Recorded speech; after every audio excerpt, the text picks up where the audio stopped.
Hello everyone. In this video, we are going to learn about the topic kernel functions. Support vector machines are powerful supervised learning models which are used for classification and regression.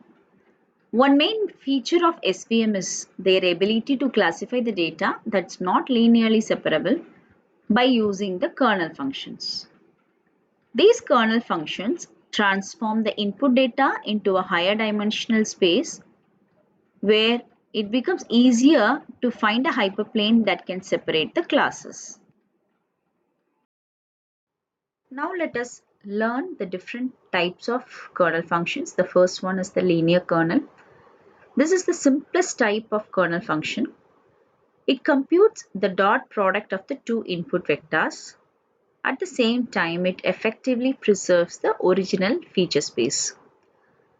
That is k of x comma y is equal to x dot y, which represents the dot product of the two input vectors. This kernel is used when the data is linearly separable, which means a straight line or a hyperplane can separate the classes. For example, this kernel can be used to classify whether the email is a spam or not spam. The main applications of the kernel function is in the spam detection or sentiment analysis. So where the features are typically the word counts or the term frequencies. Also dealing with the document vectors in NLP. Second one is the polynomial kernel. The polynomial kernel maps the original input space into a higher dimensional space by not only considering the original features but also their interactions up to a specified degree d. The parameter c is a constant that trades off the influence of higher order versus lower order terms. So k of x comma y is equal to x dot y plus c the whole power d. For example, the polynomial kernel can be used in the prediction of a house price. That is, depending on the size of each rooms, the number of rooms, we will be able to predict the house price. That's a polynomial kernel with d is equal to 2 or 3 could capture these relationships. The main applications of this polynomial kernel is in image processing tasks and the pattern recognition or handwriting recognition.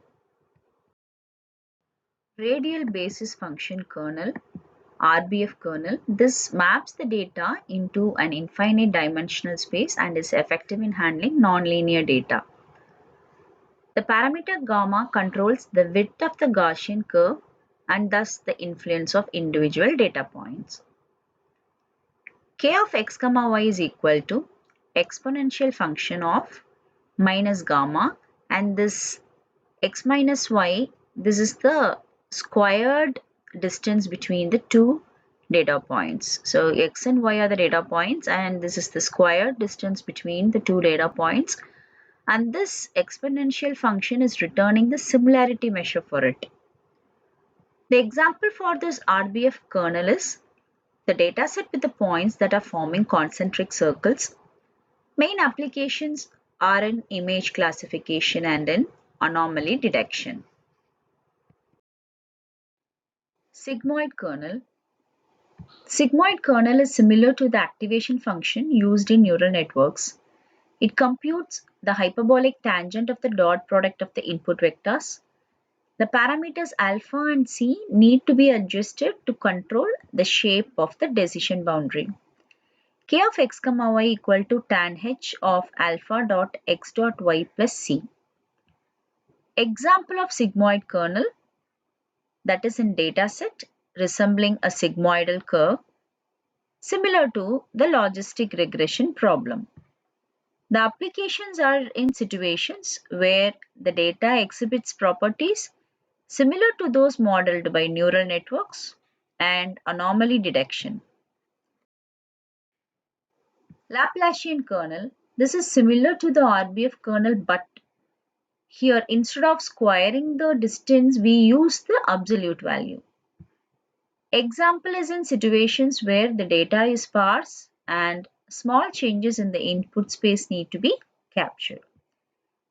The applications are useful in signal processing tasks.